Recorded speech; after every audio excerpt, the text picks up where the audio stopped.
In this episode, I'm once again joined by Alejandro Chaoul PhD to discuss his latest book, Tibetan Yoga, Magical Movements of Body, Breath and Mind, by Wisdom Publications. Alejandro tells the story of the creation of this book, describes its textual sources, and explains his decision not to include images of the sacred movements. Alejandro reveals the different uses of Tibetan yoga, including physical healing, clearing of obstacles, enhancing meditation, and spiritual advancement. Alejandro also discusses personality typologies, the flavour of Dzogchen awakening, the importance of the full lotus posture, and compares Buddhist Tummo techniques to the inner heat methods of the Iceman Wim Hof. So without further ado, Alejandro Chaoul, PhD. Alejandro Chaoul, welcome back to the podcast. Thank you, Steve. Good to see you. Well, I'm so delighted to be talking to you again. And first of all, let me say congratulations on your new book, Tibetan Yoga, Magical Movements of Body, Breath and Mind, published very recently, actually, November 23rd, 2021 by Wisdom Press. Yes, thank you. I'm really excited. It's as many books of many writers. It's something that takes a long time, and now that it's out, it feels like, yes, I'm really happy that it's out. And in our last episode together, which I will of course link in the show notes, we went in detail through your biography and through your practice journey, and much of which contributes to this book. In fact, this book sort of draws together decades of both academic work, but also work with the practice lineage itself. So you're drawing from your PhD, which you completed at Rice University. You're drawing from all your excursions to India and your studies with the masters that you've been associated with in your career. And it's very interesting. We were talking earlier, just before we started recording, about the uniqueness of this book, Tibetan Yoga. It's not like other books on Trulkhor or other books on sort of, should we say, movement practices. It's not picture heavy, for instance. It's very textually sourced. The appendix at the end, you include 2 translations, and you include the full Tibetan text as well as the English translation, which is quite unusual indeed.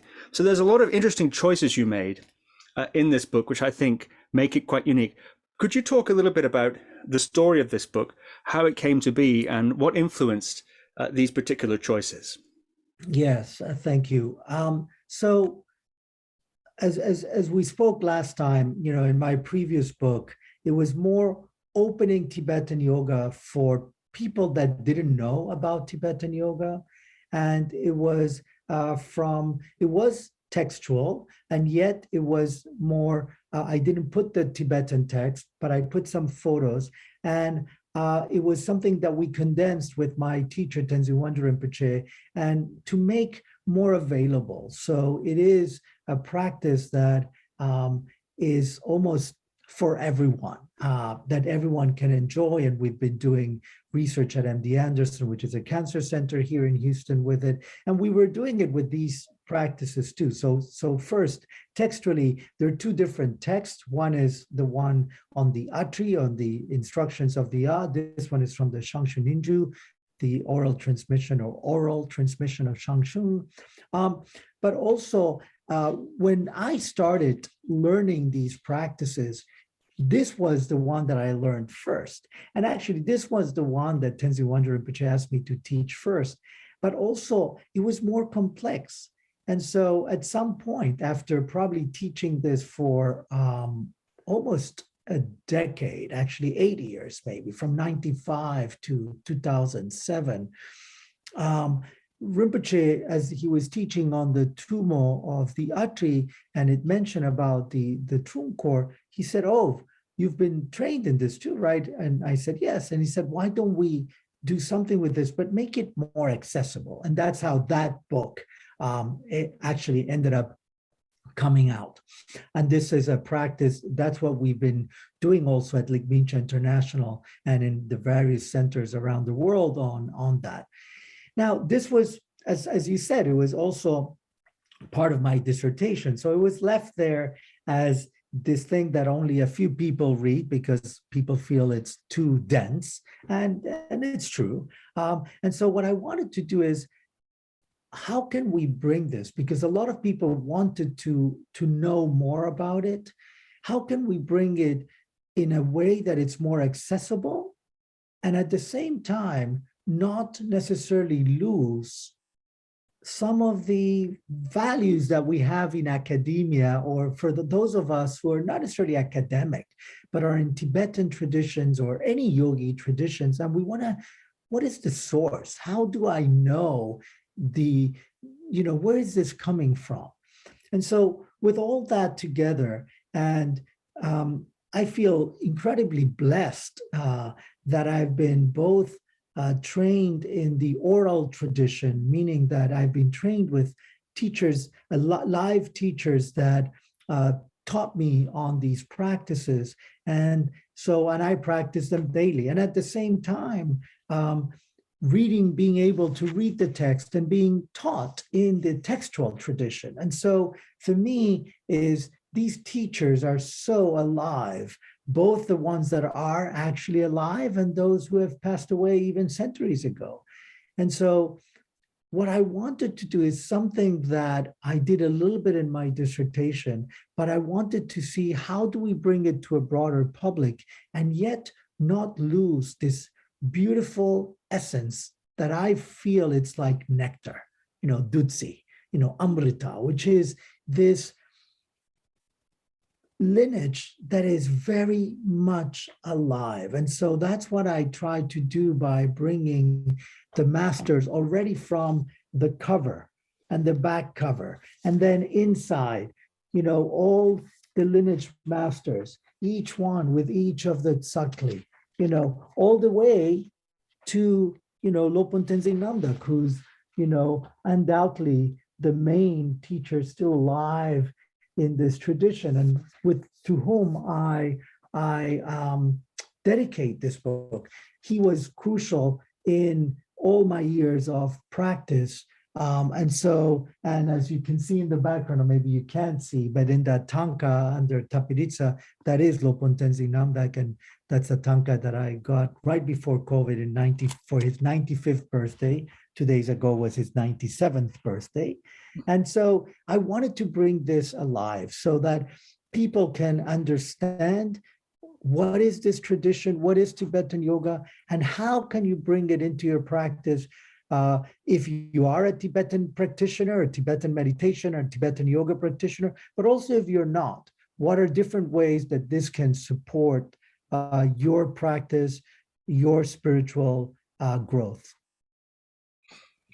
Yeah, I think it's definitely a must-have for people who are interested in the subject. There are three main source texts that you draw from, and perhaps you could say something about that.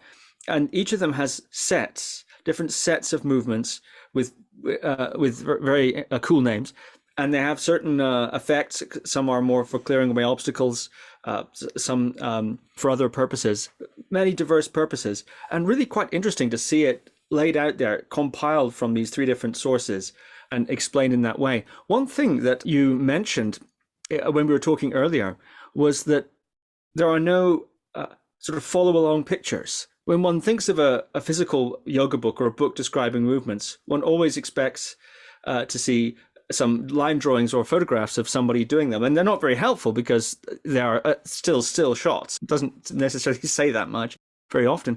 But you opted not to do that. And that was a deliberate choice. I'm curious about that, the reasoning behind that choice. So let me answer both questions. So first, I think you're giving me too much credit for all the sources, because really, even though you're right that there are three sources, it's really a root text and commentaries. So I didn't put together the things. I basically, knowing these three sources and having read them and practicing, I'm seeing some of the differences between them, particularly the root text itself, which is this one, which is from the Shanshu Ninju text, which is a compilation of, it's almost like an encyclopedia of all these oral tradition, text oral, and I'll talk about oral and oral. And then the commentary by Shardza Rinpoche, which is 19th century. So this was 11th century, this is 19th century. And so what happens is, as you know, as things evolve, Shardza Tashi Johnson, who wrote it in the 20th century or 19th, 20th century, he brought in all from the root text all the way to his day, all what his teachers had taught him. And so he was an incredible master who, when he passed away, took a rainbow body. And so his descriptions are lovely in many other texts as well. So I chose this text, which is the one that I learned from my teachers. And so, but I also wanted, because I had done that in my dissertation, to show what are some of the differences. Why did Shardza make some of these choices? And I thought it was useful for me when I was both learning and as I teach. And so I thought that for the readers and the practitioners, it would be useful to have that. Now, in terms of photos or pictures or line drawings, I went through so many texts. There are some of these pictures that are existent, not of all the movements. I have taken photos, both of, some people have taken photos of me doing them, of other people. And we discussed this back and forth, but then it would be a very different book. And partly, as you said, even if you have photos, because these are movements, in order to really have the whole aspect, you would have to have multiple photos or multiple drawings, and it still doesn't capture it. And furthermore, you could run into problems if you think that you can grab a book like this and try and do them. And I don't want people to get into problems. And this is part of why, in general, these books are like, you can read them and get interested, and then you go and find a teacher who's teaching this in my area, or where can I go to learn? And then I learn them. And then, we can see about how this supports your practice. Once you know the movements, then yes, you could do. And then maybe you take we have a couple of photos that might now make more sense. And so that's why we chose of not going in that direction. And yet what we have is both the translation per se, the Tibetan, and the translation that I want to thank Cord Koitzer for translating it with me this time. I had translated in its original in 2006 for my dissertation, but I felt it needed an update, and I worked with Kurt, and it was wonderful. And so, but also I have a chapter where we go over every movement, and that's where I also tell the reader, well, this one, it's said in this way in the root text, but Shardza does this, and this is how I do it. And this is why I feel it's comfortable. I even put things like, oh, this one is difficult, so be careful, And so I bring more of my own experience with it. So sometimes I say that this book was actually more than half written on my mat, and then bringing that back to the computer. Yeah. Very cool. Well, maybe we could zoom out a little. In the last interview, you disambiguated a few terms. We looked at what is the difference between Tsalung Trulkhor and, say, Kumye and other sorts of physical yogic systems or physical systems involving some sort of movement or external therapy in the Tibetan system. Sometimes these words benefit from some disambiguation. And here, actually, in this book, you explain that Tsalung Trulkhor itself appears in many different practice systems in Tibet. It's not just used for spiritual means. It's not just used for Tummo, for example, which I think is perhaps a very famous use in at least in widespread awareness.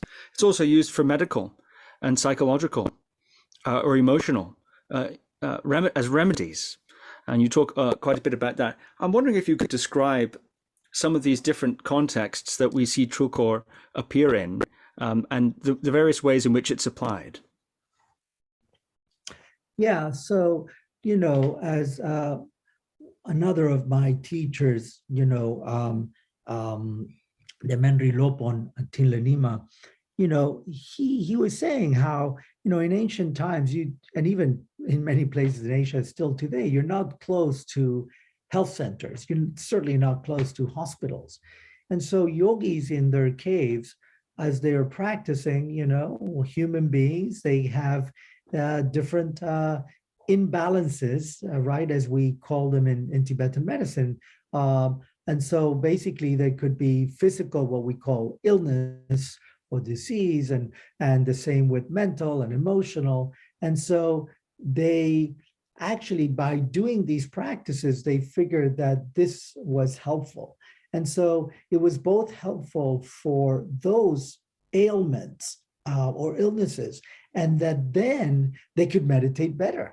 And so it's always thought, even as they were done to support illnesses, it's always with the intention that let's be healthy so we can practice, right? So the intention of enlightenment, in a way, is always there, right? Because at least in these traditions, that's why you practice. Now, as a secondary benefit, if you would, a positive side effect, you can get these incredible benefits at the levels that you mentioned in the physical. You can improve physically, emotionally, mentally, as well as spiritually. And so, but for them, they don't necessarily separate them so much. They do them together. Now, the text does say, for example, this particular movement, as you do the duck drinking water, you open your heart. And as you open your heart, you connect to the element of space. And as you element the space, you reduce, or you kind of, sometimes they say, close that channel of anger. And so that supports that openness of space and of love. So there are these ways in which the text talks about ways of understanding of illnesses related more within the Tibetan medical system, which is the 5 elements and the 3 humors, or Nepa. Yeah. Would it be fair to say that these movements could be applied remedially? Say you have some sort of illness, you're on retreat up in the mountains and so on. You have some sort of illness, a particular condition is coming, or maybe a psychological disturbance. Can you apply them like a remedy or a medicine? Or is the sense that practicing these broadly will maintain or just generally cover all your health bases, or perhaps neither of the above? Yeah, that's a great question. And I think a little bit of both. And I'm actually doing a weekend with Mempa Punso Wangmo, who's, I don't know if you know Mempa, I think you do. She's also the niece of Namkhai Norbu Rinpoche and the director of the Changchung Institute. And we're doing a weekend in February on the 5 elements in Tibetan medicine and Tibetan yoga. And really, there is a sense of, and she would say, sometimes for my patients, I would tell them, for this, why don't you practice this particular movement or this particular practice? Or she would say, go to this person to learn this. So there is that. And as you know, we use them specifically for protocols in MD Anderson, in a cancer center. And actually, I mentioned that in the book as well. And at the same time, the way that they were thought is that these are practices that are, in a way, what we would call, they don't have necessarily this term of prevention, but it is basically maintaining health and well-being. And that's what I call that my last book. It is for health and well-being. So if you practice this, it doesn't mean that you're not going to get any illness, but it means that your whole system, it's in one of the terminologies that they use, your whole machinery is well oiled, right? And that's what happens, because the machinery is the whole body. The oil is the breath that is guided by the mind. And so when you do that all together, in a way, your whole system with each of these movements gets almost rebooted And one of the beauties is that each movement, in a way, it's a movement in itself, and yet it belongs to this other huge system, right? And so with each one, you start with an inhalation and bringing it into your central channel, connecting to your pervasive breath, doing the movement which allows you to clear obstacles of different areas. And then at the end, as you shake, you're shaking, feeling that you're steering from the depth of samsara. So you're not just your stuff, but you are thinking of your stuff if there's anything specific, but also of everyone else. And then you exhale through the nose, releasing everything. And before exhaling, you continue to exhaling with the sounds of hum, peh. And so you release it all. And the text says, and now as you stay, you feel that now all beings are luminous, enlightened beings because they're being released, freed from all their obstacles, at least for a moment.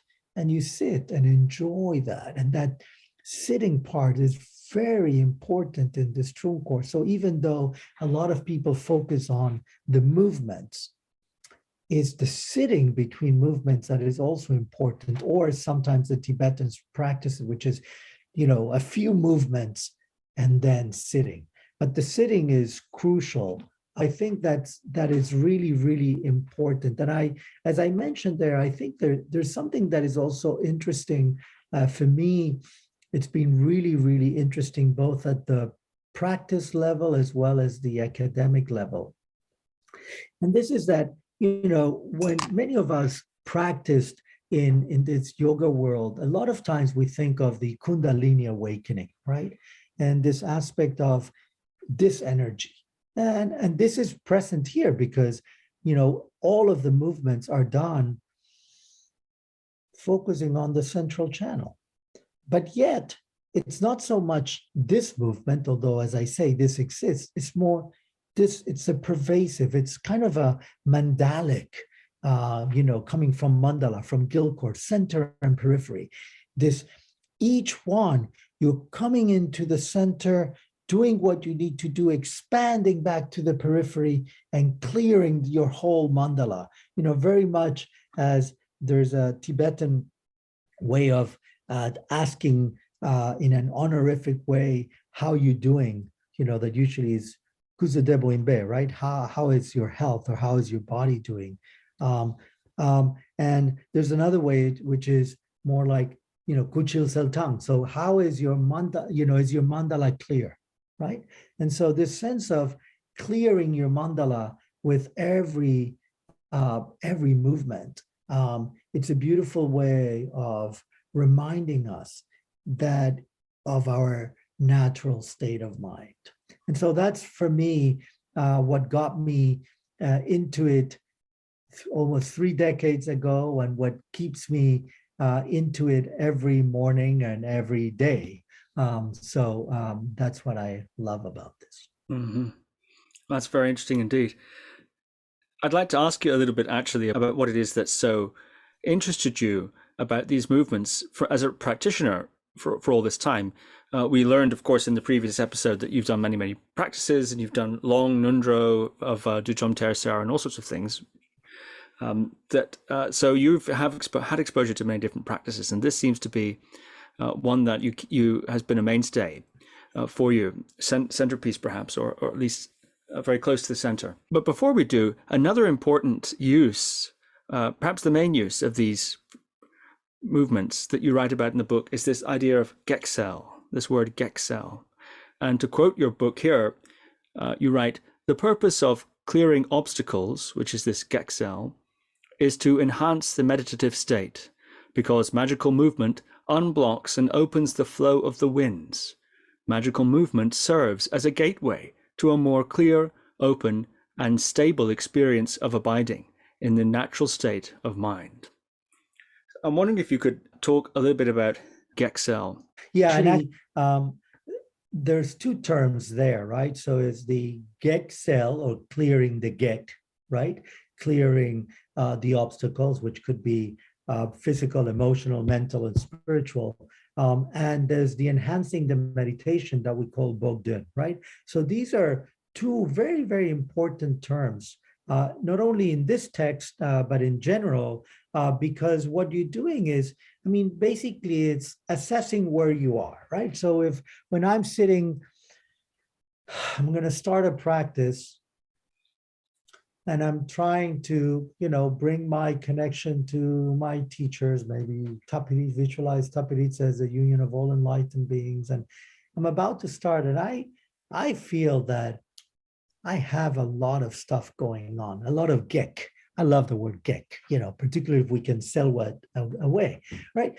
Is I know that I really need to do more in that, right? And so I ask for support from all my teachers and the lineage. And when I do the practices, I do it with this intention of how can I clear my inner mandala? How can I clear my body, my energy, my mind, right?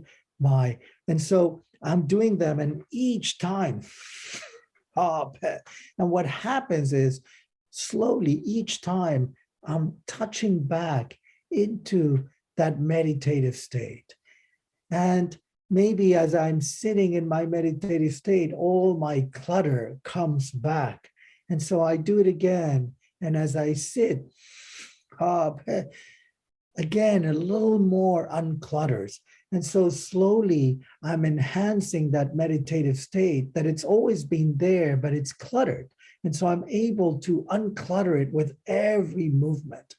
And there's other times, very uncommon for me, but I know for others might be more common, which, they might sit and they might be already in their natural state of mind. And if that is the case, then you can use this almost as a, prevention from being cluttered, right? So you do it, and then it allows you to stay longer and longer. And so in a way, that's what you're doing. And just as I think I mentioned this in the last interview you did of me, that when I was learning these in Trulkhor in Nepal, we would practice them with the meditation group in the morning and the evening. And the way that we were using them was actually, we start, our meditation session. We did some prayers, as we always do, to start. And then we try and just stay in our natural state of mind. What Lopan Namdak was teaching on Textual, right? On this kind of cutting through the conceptual thought. And so just trying to stay there. And as for many, as you try and stay there, your freshness diminishes. Either you go more into agitation or dullness. And so midway through the practice, at that time, Khenpo Nima Wangyal would be guiding that practice. He would, stand up or somewhere sitting, but he would do a set of this Trulkhor. And it would be like a reset button, right? We would do 5 or 6, depending on the set that we were doing. And then, then you sit again.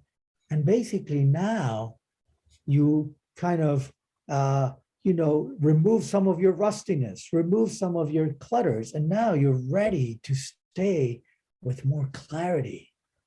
And so it supports you in that. And so practicing them in that way, for me, has been so helpful, which is why, as I mentioned last time, when I was doing my Nondro, I would do them at the end of every Nondro, because whether I was doing prostrations, whether I was doing mandala offering, whatever I was doing, at the end, I was asked to stay, right? And so when I was staying, maybe I couldn't stay very long. And so I would use this reboot and then able to stay a little longer. And so for me, it has been an incredible practice from then, and still important every day of my life. I'm wondering two things, really. First of all, you mentioned the Tibetan medical system.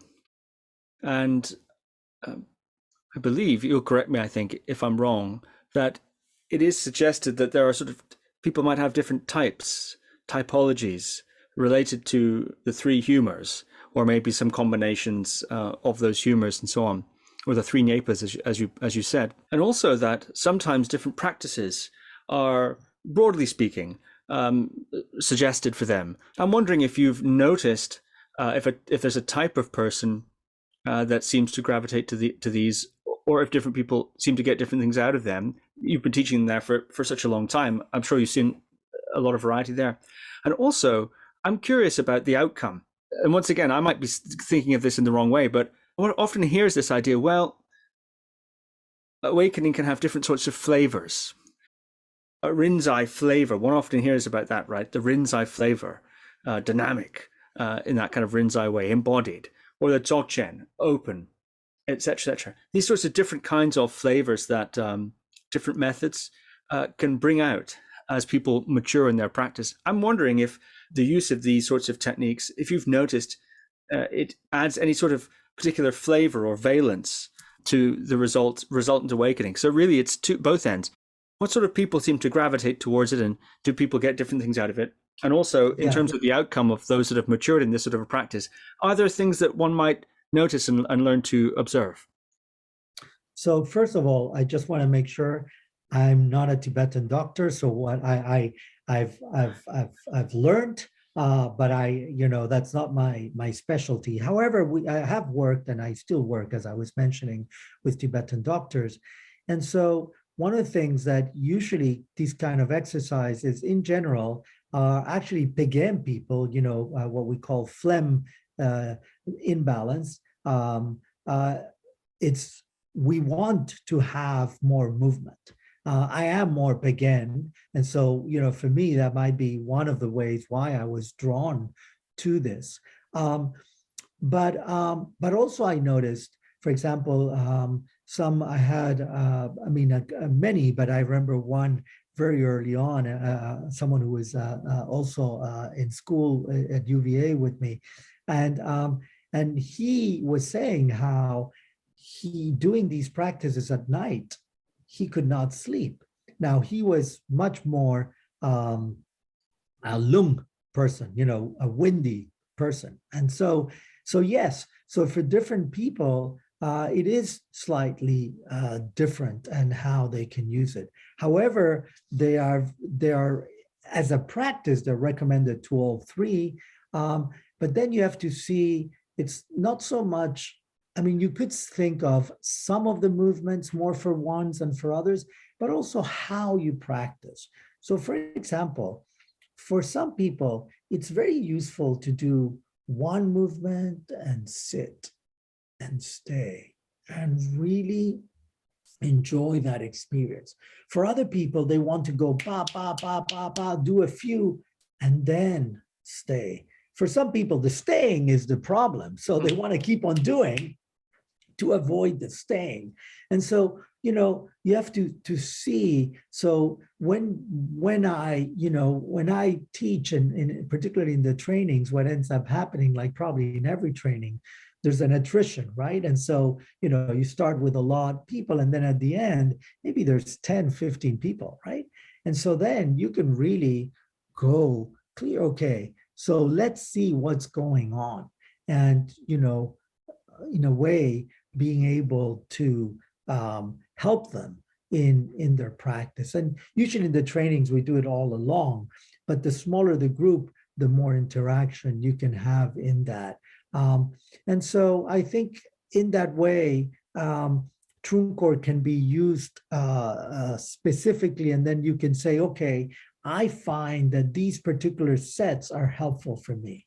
And then that would be one way of saying, okay, that is good. On the other hand, you may not want to totally forget the others and get rusty on that. So maybe still do them. Or is it that I'm not doing them because there's something that I don't want to look into, or I'm not ready to, now that I'm at the Jung Center, kind of my shadow, And so I think it's important to see that. And what I love when we are in a group, part of the way I teach and my teachers teach, how I learn from them is that there's opportunities, of course, for people sharing. And in those sharings, we all learn from each other. Not everyone just learns from the teacher. And so I think that part is kind of another aspect of the mandala itself. And so I think that's really important. Did I answer both questions or did I miss part of it? The second question was this idea, and I don't know, you may not agree with it, that different methods can sometimes sort of flavor or valence the way that awakening or whatever we might say, maturing of practice expresses in a person. We can say, oh, the Rinzai people, they have this kind of a flavor, or the Dzogchen people tend to have this sort of a flavor. Maybe that's a little simplistic, but one does often hear that. So I was curious if you'd notice in the masters that you've seen or maturing practitioners that you've seen, and there's a lot of those, you've had contact with a lot of those. Is there something that the Tsalung Trulkhor is giving them that's unique that we might learn to notice? It's hard to say. In general, I mean, what's interesting is that all these Trulkhor, these are all Dzogchen texts. So the Shangshu Ninju, the Atri, these are all Dzogchen texts. And if you notice, this is the last chapter. Actually, the letter A or A is the same, which is the same as here. That is the same as here. As you can see, I'm quite I need of A. I'm very connected. That's an important symbol for me. Is being that sense of open and aware. And so Dzogchen practices, whether they are more physical like the Tsalung Trulkhor or whether they are less physical, it is about being in this just open awareness, right? So now in terms of flavor, at least from my experience, the flavor in general, it is this open awareness, but then it's what's happening around that you are able to let come and go, how that flavors. But the other part is, so for example, if I'm doing a practice with Chama, which in our tradition is this golden, luminous, female wisdom and loving kindness deity that is, when I practice, for example, and I like to practice her wisdom with my golden mandala, mala, right? And so it's like, I feel, even if if I ever get to that state of mind, it has a flavor of this golden chama light. So sometimes, the practice itself has some way of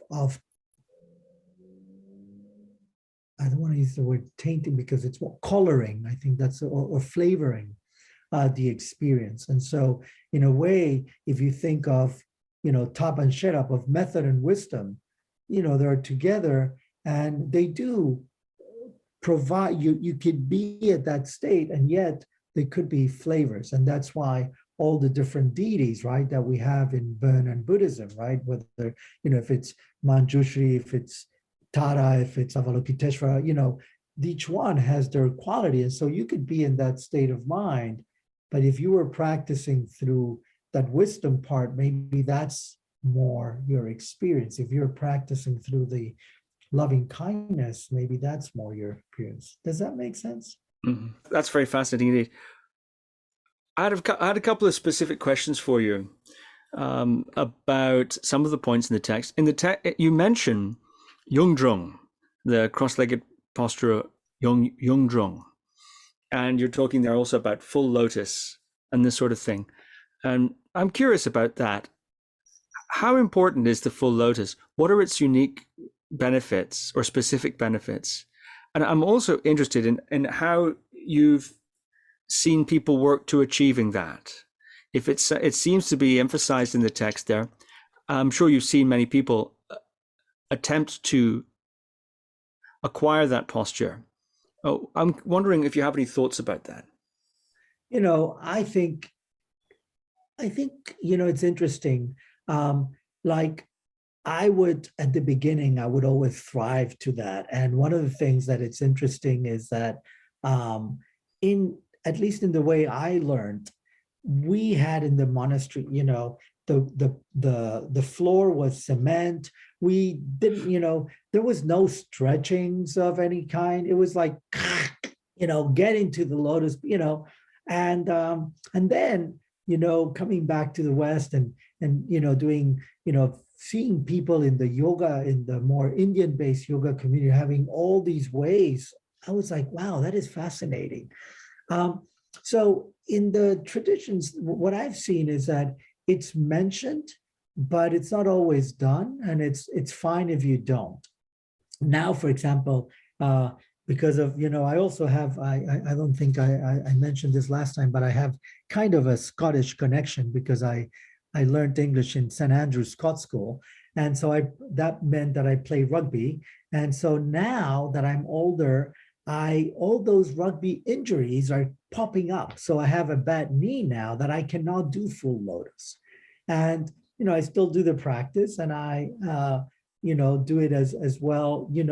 Again, as I always emphasize, the movement is just a way of supporting the energy, right? And so if some people cannot do a specific movement, whether it's the Yundrung or any other movement, it's fine. You do what you can because you're bringing that energy in that way. Actually, recently when I presented the book at Tibet House, Bob Thurman did a wonderful video and explanation on the book. And he said, some of these movements are impossible, but again, it's not about the doing them. It's like how you bring yourself into those positions. So I always say it's not about, let's say, the Yundrung, the full, it's about bringing towards that in whatever your body, your capacity allows you to. And sometimes what happens, again, depending on our age and our different aspects, we can either get there or at least strive to. Now, and this I say a lot to the people who I train to eventually become instructors and teachers, is it's important to mention that even if you are not able to do it, that you say that that's how it should be done, right?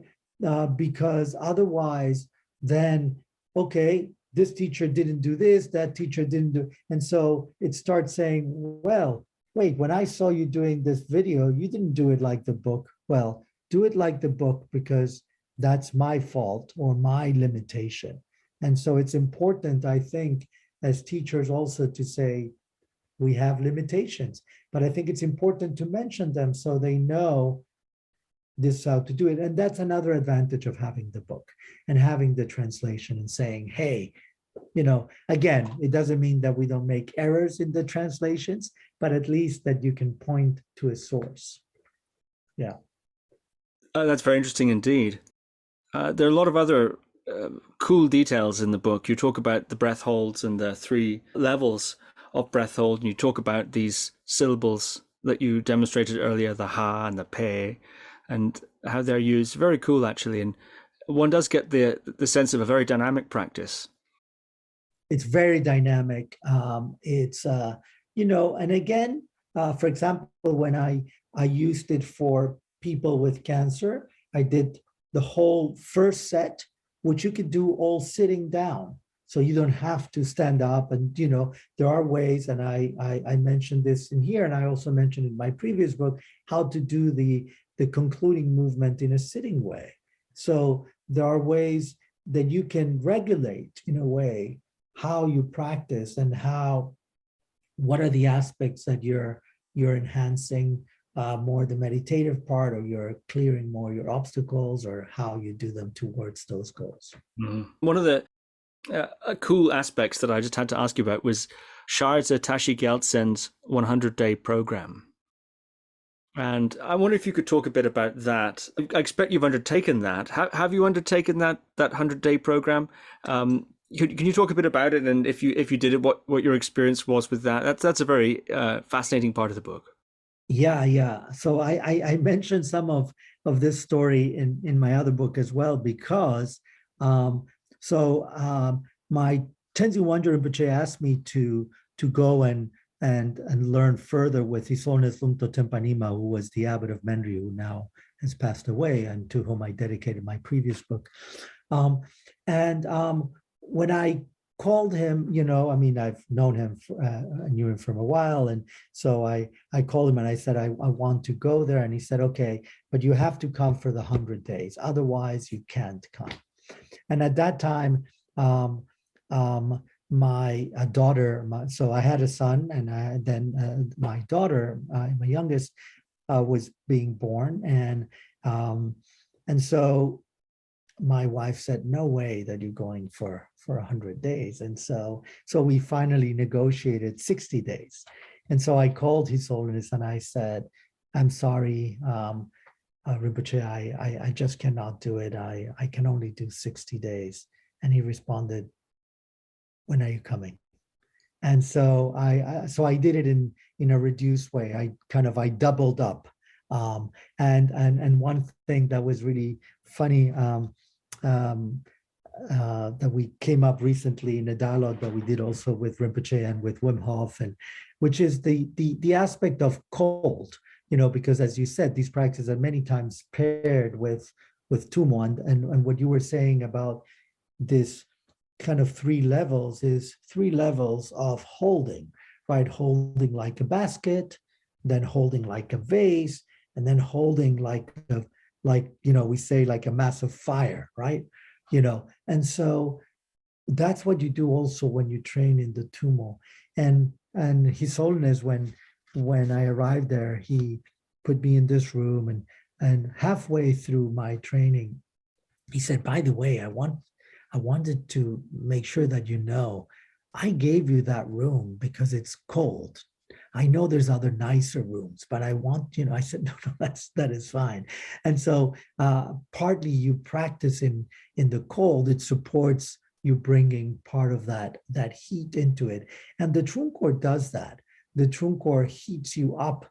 I sometimes half jokingly call it the inner Bikram, right? Because you don't have to put the outside temperature up, you put your inner temperature up. And then what that allows you is for the channels and for your body to be more pliable, so you can use these movements to support how the breath moves in you and how to support the state of mind.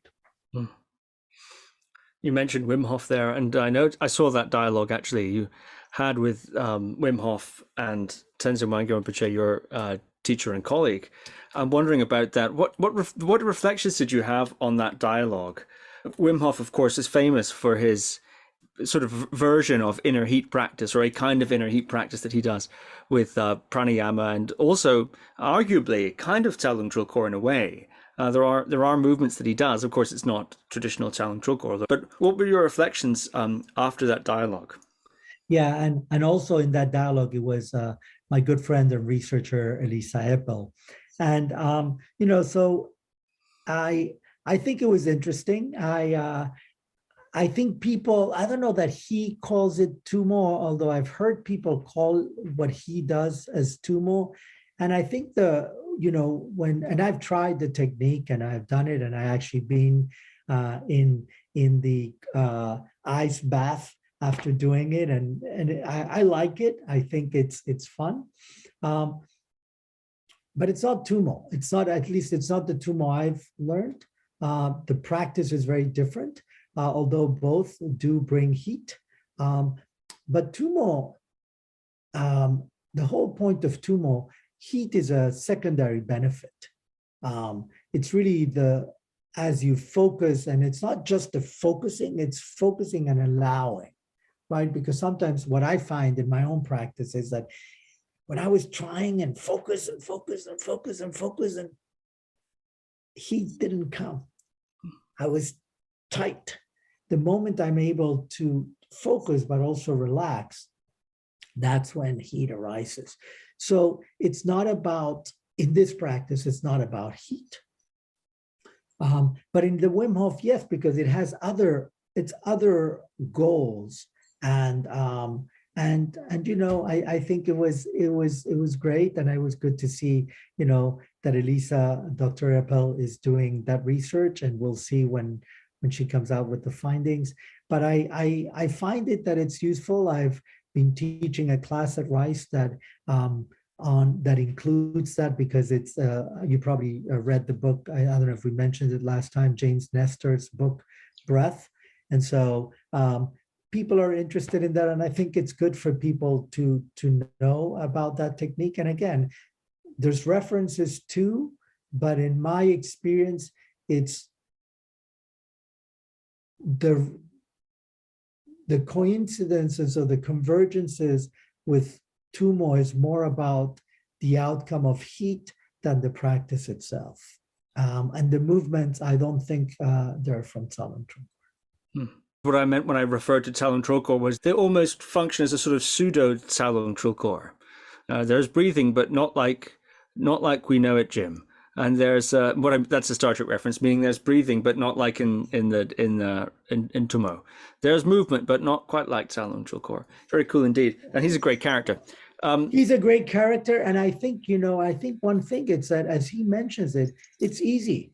It's accessible to everyone who wants to do it. And so, if that's something that interests you, by all means, I mean, I actually, as I said, I tried it here with one of his students, and I even took my son, and we were both in the ice bath, and we had a lot of fun. Well, it's been a fascinating conversation, Alejandro. Thank you so much. I'm wondering, to end, you mentioned that this practice has been such a passion of yours, both in terms of your personal religious practice life and also in terms of your academic interest. I'm wondering if perhaps an anecdote comes to mind or two of your experience with this practice in terms of your own personal practice, in terms of your own meditational journey. So first, I think that, as I said, I have many. One is, when I was training and really trying hard, what I was looking for, in that case, kind of the heat of the Tummo, and that then would support my practice, didn't arise until I was able to loosen up a little bit. So sometimes it's about being able to find, that way that allows you to be focused and also relaxed. So in a way, be playful. And I like this word playful as we do the practice. And I don't mean it, I mean it in a supportive way, not in a pejorative way at all. So even though I do mention that one of my teachers would say that if we're just doing the movements, it is like children playing, but really this is much more, and that's why the magical movement. For me, so some of Anecdotes, when I started practicing this, it was really such a shift in my practice. I remember when I learned them in Trita Norwitze, and I came back to Argentina, where I'm originally from, and I was practicing with my Nondro, and then came to the US and told Tenzin Wangyal Rinpoche, this is what I've learned. And I told him, it just changed my practice. And he saw that, and he said, this is so great, that let's see how we can bring it to others. And so, that was impressive for me, how this really physical practice helped me in my sitting and my kind of being able to be in that open awareness. Along the way, anecdotes that come to mind. One, actually, this one is both practitioner but teaching. So when Rinpoche asked me to start teaching it, I was in Virginia, and I taught it in the way I had been taught, in 3 days, teach the whole thing. So we did it on a weekend. And at the end, people would say, stop, And what I realized too is that when I asked these students, maybe a week, a month later, so how's your practice? They said, I'm not practicing. I said, why? I don't know where to start. I said, what about the beginning, right? But I think one of the things I've learned, both from my teachers and from my own experiences, what's the dosage, right? How can we teach in a way that makes sense to who's learning?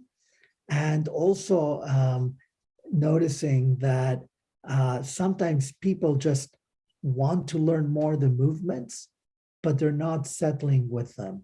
And so I've had experiences where people were just wanting to do the movements, but they realize later they're not practicing because they're not even practicing the first ones.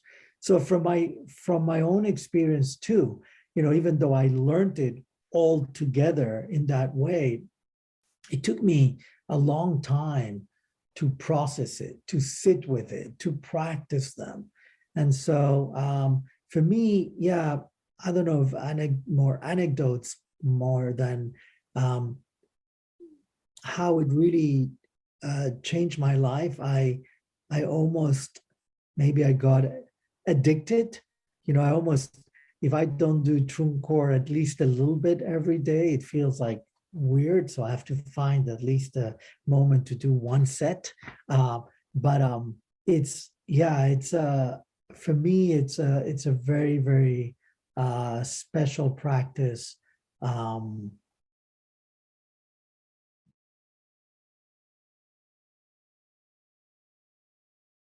Yeah, and it's been really beautiful how people in the Tibetans, both in Menri Monastery and Trulkhor would say, in the communities in general, have been embraced that, because if you look, and I think I mentioned this a little bit, most people in the monasteries are not trained in these. And so, but they are very appreciative when they see, an Inji, a Westerner like me, practicing, and the kindness and support I felt, and every time I go to the monasteries and they're there to support, it's great. But I do also, one anecdote is that, with Lopun Tenzin Namdak, every year I would see him, whether it was in the States or in Nepal or in France, I would always ask him questions. So once I finished the dissertation, I remember I went to France and I was with him, and I said, no questions. I'm just gonna sit here and enjoy being with you. I don't have any questions. And we just, had tea and enjoyed, and stories, and talked, and that was very beautiful. And just so for me, again, coming back, being in the presence of these teachers is wonderful. So I wanted to, as I dedicated this book to Rinpoche, I actually want to read this because it's very short, and I think it's very important for me. That I say, as I, through him, I entered the Burn teachings in 91, and since then he has been a constant support in my spiritual path. When I am in difficulties, I hear his words telling me, don't forget we're in samsara. And as I visualize him with his wonderful smile, those difficulties and obstacles seem to dissolve like a snowflake in the ocean. And when that is not enough, I practice these magical movements. So these are, for me, that's how this comes together, through the blessings of the time and all the wisdom that these teachers share, and then the time sitting and jumping and struggling through my own things, and being able to then putting it all together, and then of course always dedicating the practice for the benefit of all beings. That's Tibetan Yoga, Magical Movements of Body, Breath and Mind, available now, published by Wisdom Publications. Alejandro Chaoul, thank you very much. Thank you. Thank you so much for having me again. Always good to see you. Thank you for listening to another Guru Viking podcast. For more interviews like these, as well as articles, videos, and guided meditations, visit www.guruviking.com.